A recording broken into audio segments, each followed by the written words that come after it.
Chapter 5. The Sermon on the Mount. Jesus saw the crowds and went up a hill, where he sat down. His disciples gathered around him, and he began to teach them. True happiness. Happy are those who know they are spiritually poor. The kingdom of heaven belongs to them. Happy are those who mourn. God will comfort them. Happy are those who are humble.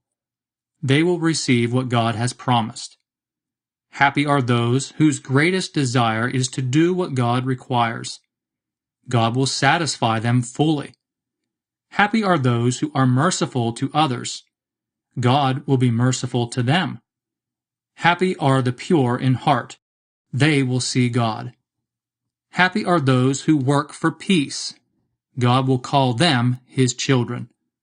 Happy are those who are persecuted because they do what God requires. The kingdom of heaven belongs to them.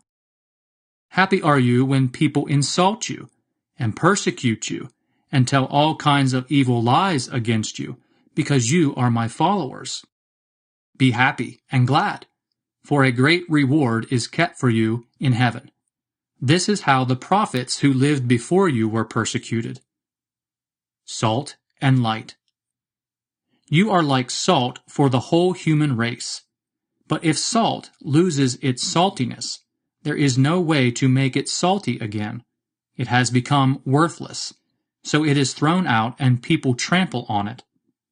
You are like light for the whole world. A city built on a hill cannot be hid.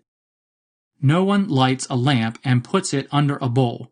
Instead, it is put on the lampstand, where it gives light for everyone in the house. In the same way, your light must shine before people, so that they will see the good things you do and praise your Father in heaven. Teaching about the law. Do not think that I have come to do away with the law of Moses and the teachings of the prophets. I have not come to do away with them, but to make their teachings come true. Remember that as long as heaven and earth last, not the least point nor the smallest detail of the law will be done away with. Not until the end of all things. So then, whoever disobeys even the least important of the commandments and teaches others to do the same will be least in the kingdom of heaven. On the other hand, whoever obeys the law and teaches others to do the same will be great in the kingdom of heaven. I tell you then that you will be able to enter the kingdom of heaven only if you are more faithful than the teachers of the law and the Pharisees in doing what God requires. Teaching about anger. You have heard that people were told in the past, "Do not commit murder. Anyone who does will be brought to trial." But now I tell you, if you are angry with your brother, you will be brought to trial. If you call your brother, "you good for nothing," you will be brought before the council. And if you call your brother a worthless fool, you will be in danger of going to the fire of hell. So if you are about to offer your gift to God at the altar, and there you remember that your brother has something against you, leave your gift there in front of the altar.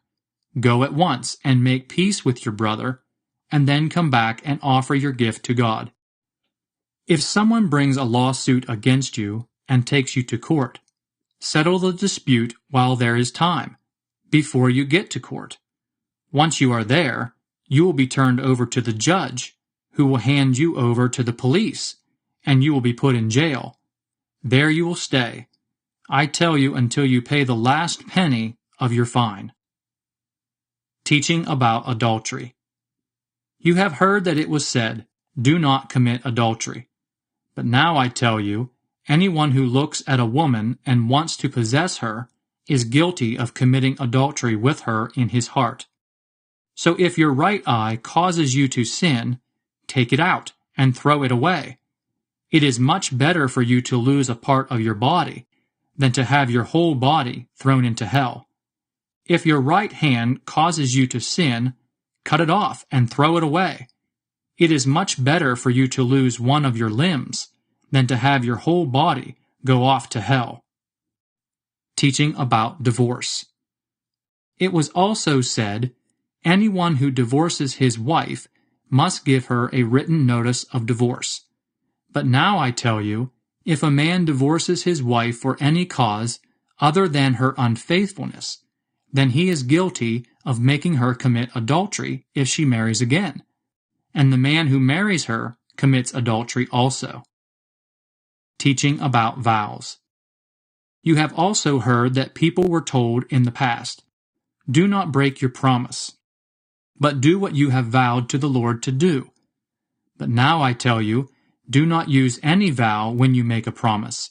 Do not swear by heaven, for it is God's throne, nor by earth, for it is the resting place for his feet, nor by Jerusalem, for it is the city of the great King. Do not even swear by your head, because you cannot make a single hair white or black. Just say yes or no. Anything else you say comes from the evil one. Teaching about revenge. You have heard that it was said, an eye for an eye, and a tooth for a tooth. But now I tell you, do not take revenge on someone who wrongs you. If anyone slaps you on the right cheek, let him slap your left cheek too. And if someone takes you to court to sue you for your shirt, let him have your coat as well. And if one of the occupation troops forces you to carry his pack 1 mile, carry it 2 miles. When someone asks you for something, give it to him. When someone wants to borrow something, lend it to him. Love for enemies. You have heard that it was said, love your friends, hate your enemies.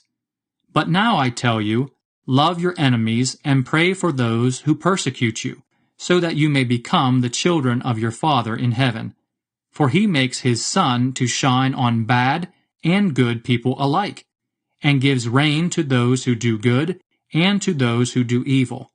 Why should God reward you if you love only the people who love you? Even the tax collectors do that.